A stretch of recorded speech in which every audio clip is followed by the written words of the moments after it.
মুখ্যমন্ত্রী শুভেন্দু অধিকারী বিধানসভায় ঘোষণা করেছেন, ছাত্র আন্দোলনের নামে যারা অন্যায় করেছে তাদের বিরুদ্ধে গুন্ডা দমন আইনের ব্যবস্থা নেওয়া হবে।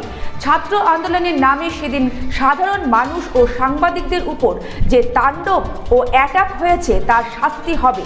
ইতিমধ্যেই গ্রেপ্তার শুরু হয়েছে, আগামীতে আরও হবে। পশ্চিমবঙ্গে কাউকে ছাড়া হবে না বলে জানান রাজ্যের মন্ত্রী দিলীপ ঘোষ। রবিবার কলকাতায় প্রাতঃভ্রমণে বেরিয়ে সাংবাদিকদের মুখোমুখি হয়ে সরকারের অবস্থা স্পষ্ট করলেন মন্ত্রী দিলীপ ঘোষ। কেন্দ্রীয় শিক্ষামন্ত্রীর পদত্যাগ প্রসঙ্গে পঞ্চায়েত মন্ত্রী কি বললেন আমরা শুনে নেব। মাননীয় মুখ্যমন্ত্রী বিধানসভায় স্টেটমেন্ট দিয়েছে, এই ছাত্র আন্দোলন, ককরোচ আন্দোলন নামে যে উৎপাত হয়েছে তার সঙ্গে যারা জড়িত, এই নিয়মের বাইরে কাজ করেছে, কাউকে ছাড়া হবে না। উনি বলেছিলেন 16 জনের লিস্ট আছে, কে কোথায় নামও বলেছেন, অ্যারেস্ট হচ্ছে এবং গুন্ডা দমন যে নতুন আইন হয়েছে সেই আইনে এদের বিচার হবে এবং কাউকে ছাড়া হবে না। যে যা ইচ্ছা করবে পশ্চিমবাংলায়, এটা এবং আগে যেগুলো হয়েছে তারও বিচার হবে।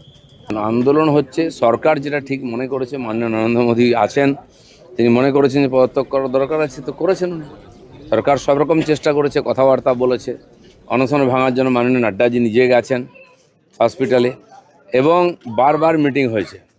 তো ওদের কথাবার্তার মাধ্যমে ছাত্রদের সঙ্গে যেভাবে ব্যবহার করা উচিত, ইমোশনাল, ওরা সরকার সব রকম রাস্তা খুলেছে, ব্যবহার করেছে, তাদের দাবি মানার চেষ্টা করেছে। তো আর যেটা মনে হয়েছে সরকারের আজকের প্রয়োজনে সেটা করিয়েছেন। কিন্তু আন্দোলন নয়, এটা তো উৎপাত, এটা দেশের সব মানুষ বুঝে গেছে। সরকার সেই জন্য কোনো কড়া স্টেপ নেয়নি। দেশের মানুষেরও বোঝা উচিত কারা আন্দোলনের নামে এসব করছে। সেই সব লোক যারা বারবার দেশের বিরুদ্ধে ইস্যুকে এরা বেশি মদত দেয়, তো সেটা এক্সপোজ হয়েছে। সরকার তার কাজ যেটা করা সেটা করেছে।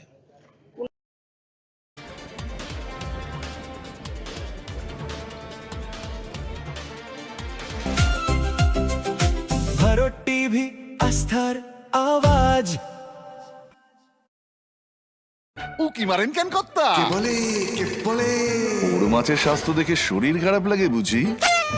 কে বলে আরে মাছেরা বলছে, এবার থেকে আপনার মাছেদেরও দিন কল্যাণীস প্রিমিয়াম ফ্লোটিং ফিশ ফিড। ভাসমানে খাদ্য আনে লক্ষ্মী মোদের ঘরে, জলকে ছালাত ছালাত। ঘরের লক্ষ্মী আজই ঘরে আনো কল্যাণীস প্রিমিয়াম ফ্লোটিং ফিশ ফিড। ভাসমান খাদ্য। চোখের সমস্যা বাড়ার আগেই আজই আসুন জীবন রেখা হসপিটাল, আপনার পরিবারের নতুন ভরসা।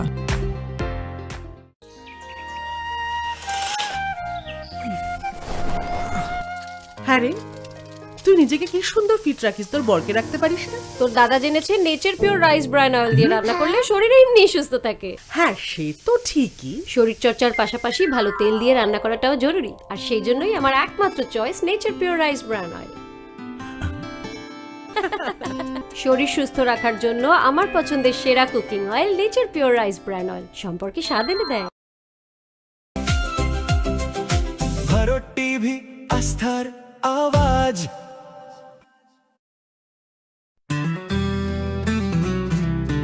গ্রসারি থেকে কসমেটিক্স,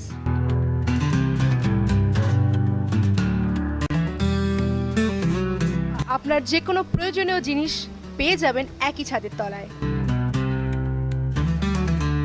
আমাদের ঠিকানা LIC মোড়, রায়গঞ্জ, উত্তর দিনাজপুর।